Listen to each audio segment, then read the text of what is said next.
Bienvenido a la continuación de estas reflexiones sobre la reforma estructural que el gobierno del presidente Gustavo Petro y la ministra de Salud Carolina Corcho han propuesto al país que se debe realizar.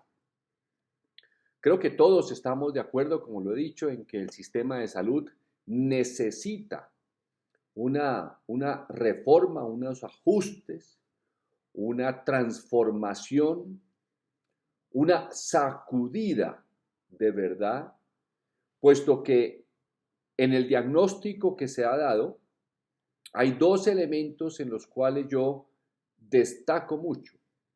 Uno es la cantidad de dinero que se ha invertido a lo largo de 30 años, año a año ha crecido. Con ese dinero deberíamos tener unos indicadores de salud inimaginables, por supuesto, pero muchísimo, muchísimo mejores de lo que hay. Y segundo, que en ese diagnóstico, desde mi punto de vista, ha faltado señalar la pésima calidad de los líderes de los equipos de trabajo que han estado a cargo de impulsar la misión de la Ley 100 desde el comienzo, empezando por los ministerios de salud, los ministros, por supuesto, y llegando a los equipos de salud de las diferentes instituciones ligadas a este sistema.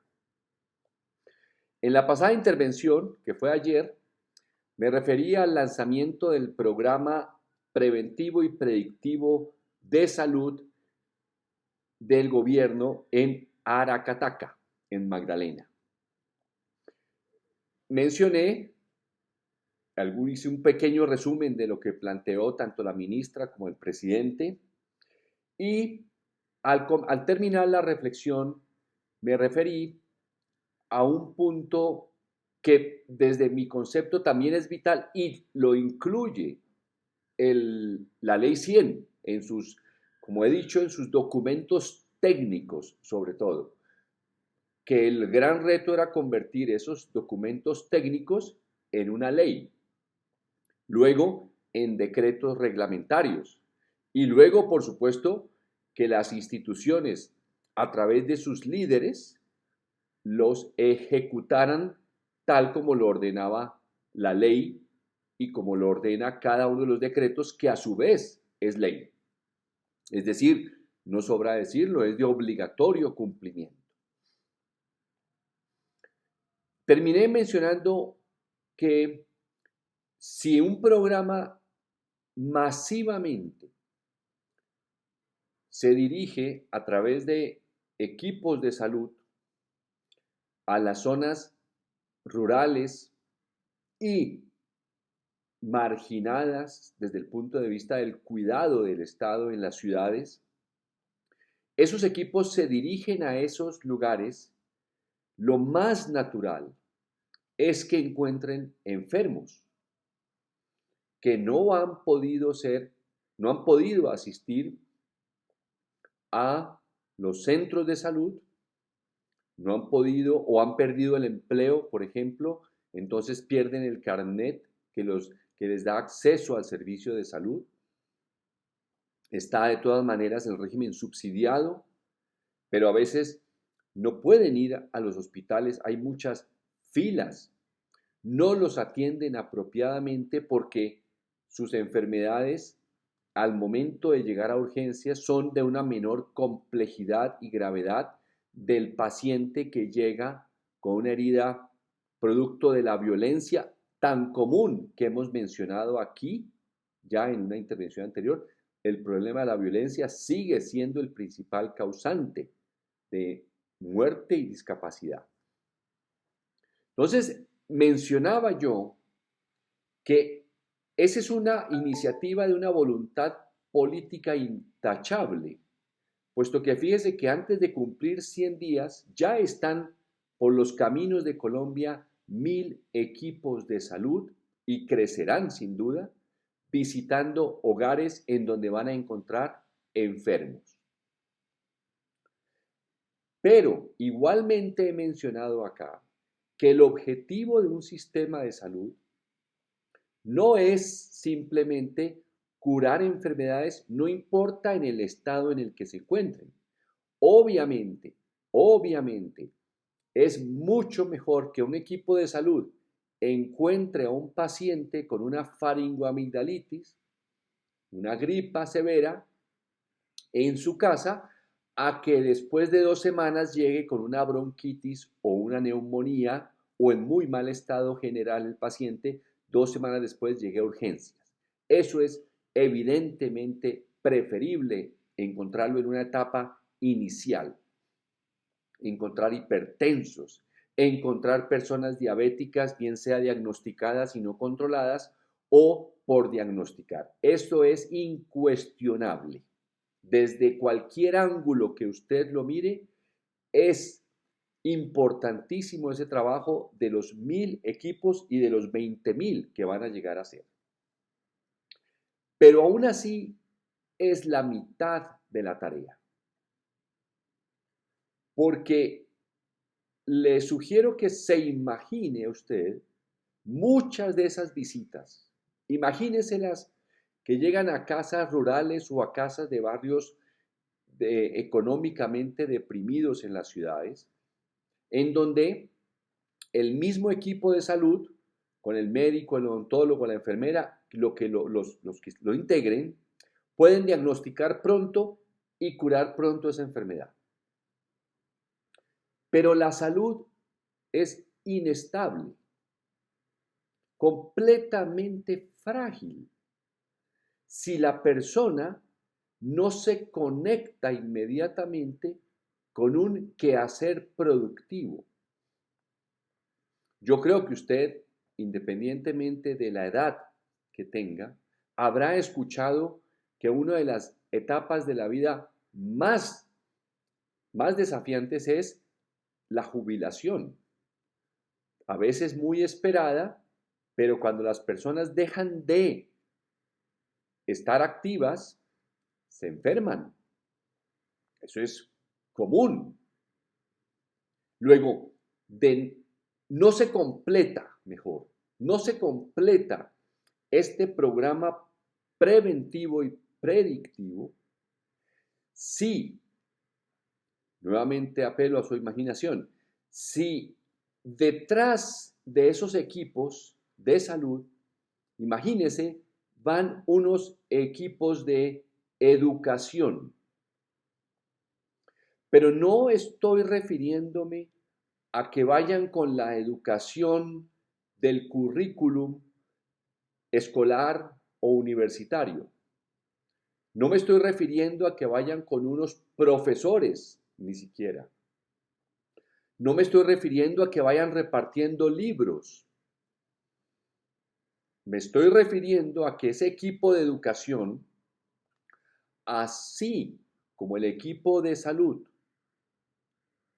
diagnostica rápidamente una enfermedad y la atiende y el paciente se recupera, el equipo de educación diagnostica la educación, la capacitación, la formación que necesita esa persona en el entorno, en el ambiente, en las circunstancias que lo rodean, para que inmediatamente, ya que está saludable, y sabemos, y por lo que digo es frágil la salud, si la persona, imagínense que la curan, le dan su antibiótico, se mejora, pero sigue inactiva, sigue desempleada, sigue sin saber cuáles son sus potencialidades, cuáles son sus talentos naturales, cuáles son sus condiciones mentales que lo hacen único para contribuir a su barrio, a su localidad, a su municipio, en fin, a la región donde habita. Ese debe ser el gran complemento de una revolución social que incluye ese programa preventivo y predictivo de la salud, fascinante por su concepción y por la rapidez de la voluntad política con la que actúa, pero que debe, mi concepto, complementarse con ese equipo que va detrás para diagnosticar lo que esa persona necesita aprender o fortalecer para cada vez incrustarse en la sociedad productiva de trabajadores de una manera ajustada a sus potencialidades. Eso es perfectamente viable. Yo como consultor de desarrollo humano lo hice muchas veces, lo he enseñado, entre otras cosas, y lo he practicado, por supuesto.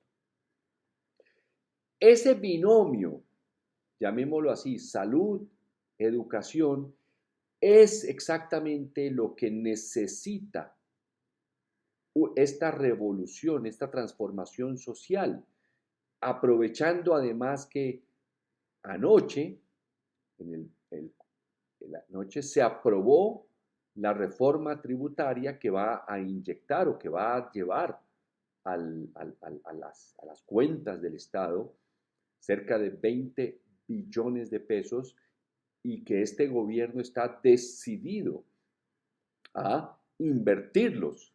Fíjese que la palabra es esa, invertirlos en el desarrollo social, en la atención de problemas sociales que llevan décadas abandonados.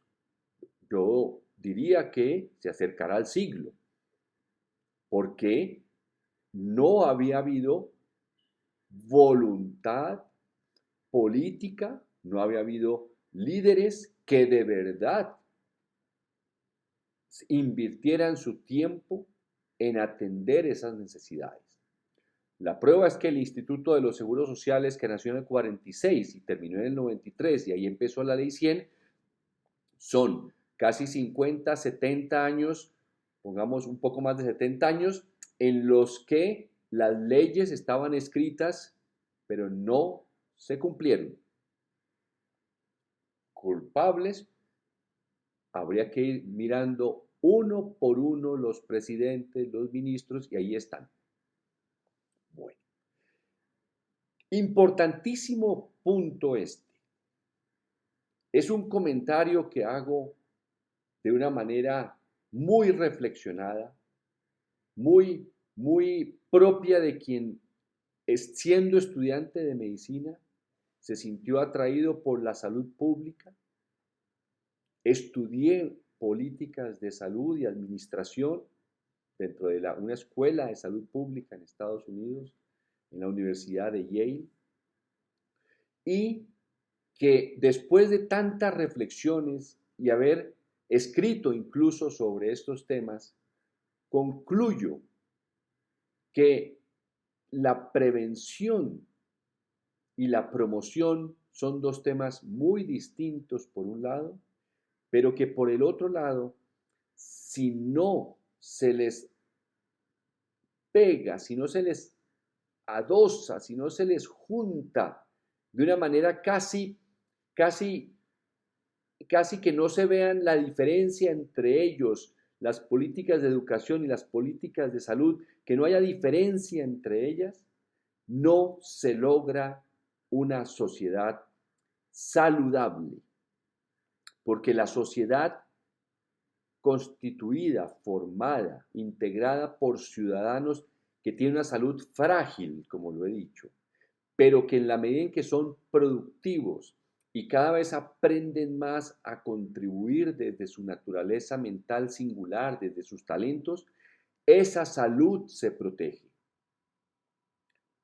Piense usted que en el mundo desarrollado, una de las principales causas de enfermedad y muerte es precisamente el ambiente de trabajo. Las relaciones que se viven en el trabajo son las que están ocupando los primeros lugares como causa de enfermedad y muerte. Sería muy lamentable que un programa tan maravilloso preventivo se estrellara con la realidad de que es el mismo trabajo el que está enfermando a las personas. Continuaremos sobre este importantísimo punto en la siguiente reflexión. Muchas gracias.